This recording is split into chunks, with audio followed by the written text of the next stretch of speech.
अस्सलामु अलैकुम वरहमतुल्लाहि वबरकातुहू। हज़रात, ये बयान आप शान अहले बैत के जानिब से सुन रहे हैं, और जो हज़रात इस बयान को पहली बार सुन रहे हैं वो इस चैनल को सब्सक्राइब ज़रूर करें, साथ ही बेल आइकन बटन दबाएं। इस बयान में हम जानेंगे असहाबे कहफ का वाक़या। हज़रत ईसा अलैहिस्सलाम के आसमान पर उठा लिए जाने के बाद ईसाइयों का हाल बेहद ख़राब और नहायत अबतर हो गया था। लोग बुत परस्ती फिर से करने लग गए और दूसरों को भी बुत परस्ती करने पर मजबूर करने लगे। उस दौर का एक बादशाह था जिसका नाम दकियानूस था। वो इस कदर जालिम था जो बुत परस्ती ना करता उसे कत्ल कर देता। वो बेहद जालिम और जाविर था। अब हम लोग असहाबे कहफ के बारे में जान लेते हैं कि असहाबे कहफ कौन थे।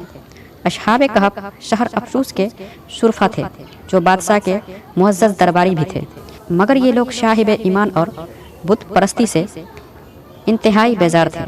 दकियानूस के जुर्म ज़बर से परेशान होकर अपना दीन और ईमान बचाने के लिए उस दरबार से भाग निकले और करीब के पहाड़ में एक गार में पनाह ले ली और वो गार के अंदर जाकर सो गए।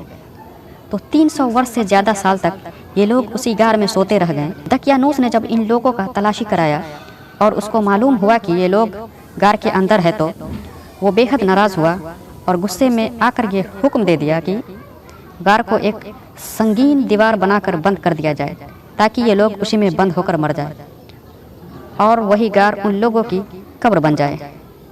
मगर दकियानूस ने जिस शख्स को ये काम सौंपा था वो बेहद नेक दिल और साहिब ईमान वाला था। उसने असहाबे कहफ का नाम, इनका तादाद और इनका पूरा वाक़या एक तख्त में लिखकर तांबे के संदूक में रखकर दीवार के बुनियाद में रख दिया और इसी तरह की एक और तख्ती शाही खजाने में महफूज करवा दी।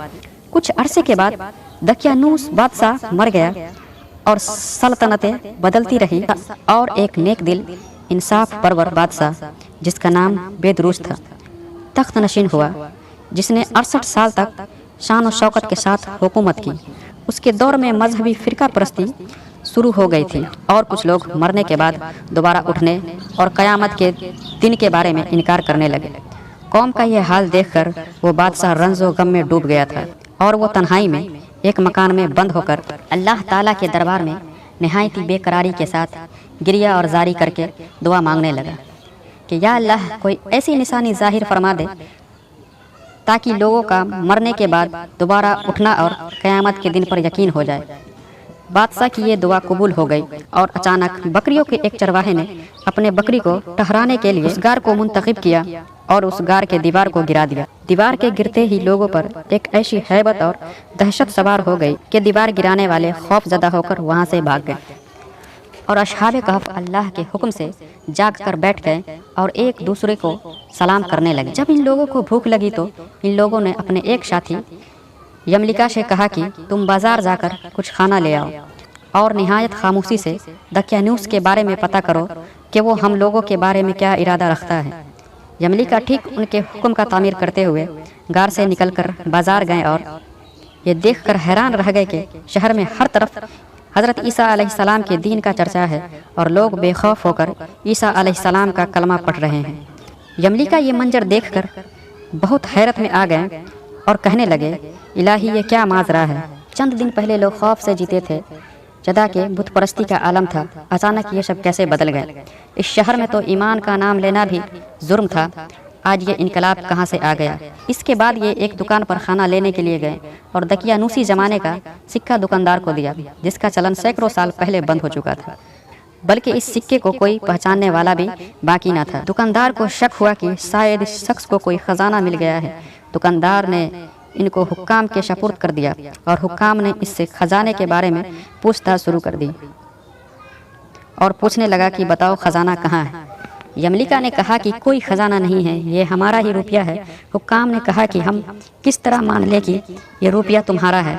यह सिक्का 300 बरस पुराना है और वर्षों गुजर गए, इस सिक्के का चलन बंद हो गया है और तुम अभी जवान हो, लिहाजा साफ साफ बताओ कि ये मसला हल कैसे हो सके। ये सुनकर यमलिका ने कहा कि तुम लोग बताओ कि दकियानूस बादशाह का क्या हाल है। हुक्काम ने कहा कि आज रूए ज़मीन पर इस नाम का कोई बादशाह नहीं है। हाँ, सैकड़ों वर्ष पहले इस नाम का जालिम बादशाह गुजरा है जो बुत परस्त था। यमलिका ने कहा, हम लोग कल ही तो उसके खौफ से अपनी ईमान और जान को बचाकर भागे हैं। میرے ساتھی پاس ہی ایک غار میں موجود ہے، تم لوگ میرے ساتھ چلو، میں تم لوگوں کو ان سے ملا دیتا ہوں۔ حکام اور اس شہر کے بہت سارے لوگ اس غار کے پاس پہنچے۔ اصحاب کہف یملیکا کے انتظار میں تھے۔ جب ان کے واپسی میں دیر ہوئی تو ان لوگوں نے خیال کر لیا کہ شاید یملیکا گرفتار ہو گئے، اور جب غار کے منہ پر بہت سے لوگوں کا شور شرابہ سنا تو یقین کر لیا کہ دقیانوس کی فوج ہماری گرفتاری کے لیے آ پہنچی ہے۔ تو یہ لوگ نہایت اخلاص کے ساتھ ذکر الہی، توبہ اور استغفار میں مشغول ہو گئے۔ حکام نے غار پر پہنچ کر تانبے کا صندوق برآمد کی اور اس کے اندر سے تختی نکال کر پڑھا تو اس تختی پر اصحاب کہف کا نام لکھا تھا، اور یہ بھی تحریر تھا کہ یہ مومن کی جماعت ہے، اپنی ایمان کی حفاظت کے لیے دقیانوس بادشاہ کے خوف سے اس غار میں پناہ لے رکھی ہے۔ تو دقیانوس نے خبر پا کر ایک دیوار سے ان لوگوں کو غار میں بند کر دیا ہے۔ ہم یہ حال اس لیے لکھتے ہیں کہ جب کبھی بھی یہ غار کھلے تو لوگ اصحاب کہف کے حال پر مطلع ہو جائے۔ حکام تختی کی عبارت پڑھ کر حیران رہ گئے، اور ان لوگوں نے اپنے بادشاہ بیدروس کو اس واقعے کی اطلاع دی۔ فوراً ہی بیدروس بادشاہ اپنے عمدہ اور امائے دینی شہر کو ساتھ لے کر غار کے پاس پہنچا۔ تو اصحاب کہف نے غار سے نکل کر مون گاہ کیا اور اپنی ساری حالات بیان کی۔ تو بیدروس بادشاہ سجدے میں گر کر اللہ کا شکر ادا کرنے لگے کہ میری دعا قبول ہو گئی، اور اللہ تعالیٰ نے اپنی نشانی ظاہر کر دی، جس سے لوگوں پر موت کے بعد دوبارہ قبر سے اٹھنے کا یقین ہو گیا۔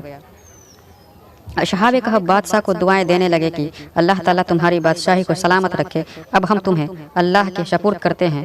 پھر اصحاب کہف نے سلام کیا اور غار کے اندر چلے گئے اور سو گئے، اور اسی حالت میں اللہ تعالیٰ نے ان سب لوگوں کو وفات دے دی۔ اس کے بعد بیدروس بادشاہ نے غار کے منہ پر ایک مسجد بنوا دی۔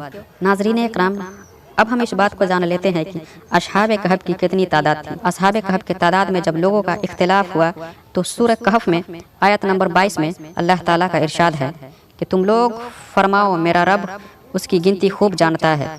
حضرت عبداللہ بن عباس رضی اللہ تعالیٰ عنہ نے فرمایا کہ میں انہی کم لوگوں میں سے ہوں جو اصحاب کہف کی تعداد کو جانتا ہوں۔ پھر آپ نے فرمایا کہ اصحاب کہف کی تعداد 7 تھی اور 8واں ان کا کتا تھا۔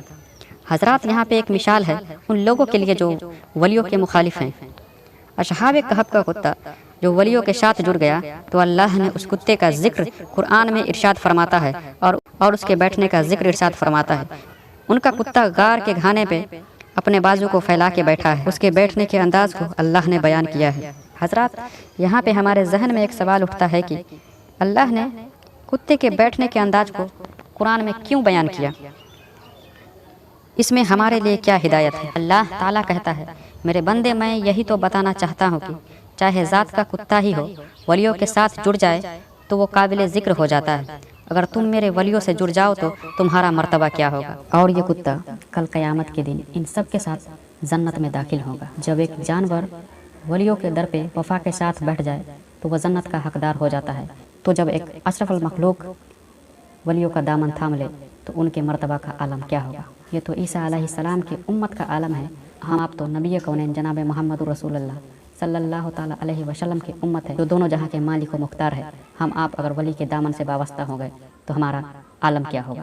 ایسا ہی ایک واقعہ حضرت سلیمان علیہ السلام کے دور نبوت کا ہے۔ اللہ تعالیٰ سورۃ النمل میں ارشاد فرماتا ہے، جو پوری کی پوری سورت ایک چیٹی کے اوپر ہے، جو حضرت سلیمان علیہ السلام کی راہ تک رہی تھی اور اپنے ہمجولیوں سے کہہ رہی تھی کہ جلدی جلدی اپنی بلوں میں داخل ہو جاؤ، اللہ کے نبی کی لشکر آ رہی ہے، بے خبری میں کہیں تمہیں کچل نہ ڈالے۔ اور حضرت سلیمان علیہ السلام نے اس چیٹی کے بات کو سنا اور مسکرا پڑے۔ تو چاہے چوٹی ہو یا گھوڑے ہو یا کتا ہی ہو، نیکوں کے ساتھ جڑ جائے تو وہ قابل ذکر ہو جاتا ہے۔ اللہ تعالیٰ ان گھوڑے کا بھی ذکر قرآن میں ارشاد فرماتا ہے، وَالْعَادِيَاتِ ضَبْحًا فَالْمُوغِرَاتِ قَدْحًا فَالْمُوغِرَاتِ صُبْحًا فَأَثَرْنَ بِهِ نَقْعًا وَأَسْطَنَ بِهِ جَمْعًا۔ قسم ان گھوڑے کی جو تیز دوڑے تو سینے سے آواز نکلے، پتھریلی زمین میں جائے تو قدموں سے شرارے نکلے۔ رب رب ہو کر ان کی قسموں کو یاد کر رہا ہے۔ حضرات، ولیوں کا دامن دنیا میں بھی کامیاب کر دیتا ہے، قبر میں بھی کامیابی ہے اور آخرت میں بھی کامیابی کا ذریعہ ہے۔ تو ہم واپس آتے ہیں اسی موضوع پر۔ تو اللہ تعالیٰ قرآن میں اصحاب کہف کا حال بیان کرتے ہوئے فرماتے ہیں، جس کا ترجمہ یہ ہے، کیا تمہیں معلوم ہوا کہ پہاڑ کی کوہ اور جنگل کے کنارے والے ہماری ایک عظیم نشانی تھے؟ جب اصحاب کہف غار میں داخل ہوئے تو فرمایا، اے میرے رب، ہمیں اپنے پاس سے رحمت دے، हमारे काम में हमारे लिए राह पाने के समान कर, तो अल्लाह उनके कानों पर गिनती के कई वर्ष थपका दिए। दोस्तों, अब असहाब कहफ के साथियों के नाम जान लेते हैं। इनके नामों में भी बहुत इख्तिलाफ है। हज़रत अली रज़ी अल्लाह ताला अन्हो से रवायत है कि इनके नाम ये हैं: यमलिका, मकशलीना, मशलीना, मरनूस, दबरनूस, साजनूस, और सातवां चरवाहा था जिसका नाम हज़रत अली रज़ी अल्लाह ताला अन्हो ने नहीं बताया, जो इन लोगों के साथ हो गया था। और इन लोगों के कुत्ते का नाम कितमीर था। इन लोगों के शहर का नाम अफसूस था और जालिम बादशाह का नाम दकियानूस था। हमें इस वाक़या से ये सबक मिलता है कि जो शख्स अपनी दीन और ईमान के लिए अपने मुल्क, अपने शहर से निकलकर हिजरत करता है, अल्लाह ताला उन्हें गैब से मदद फरमाता है और ऐसे मदद करता है जो इंसान के तसव्वुर में भी ना हो। अल्लाह से दुआ है, अल्लाह हम सब की दीन दुनिया कामयाब करे, अल्लाह हमारे ईमान की हिफाजत करे और तमाम उम्मत मुस्तफ़ा को बाखैर रखे। आमीन व शुम्मा आमीन। अस्सलामु अलैकुम व रहमतुल्लाहि व बरकातुहू।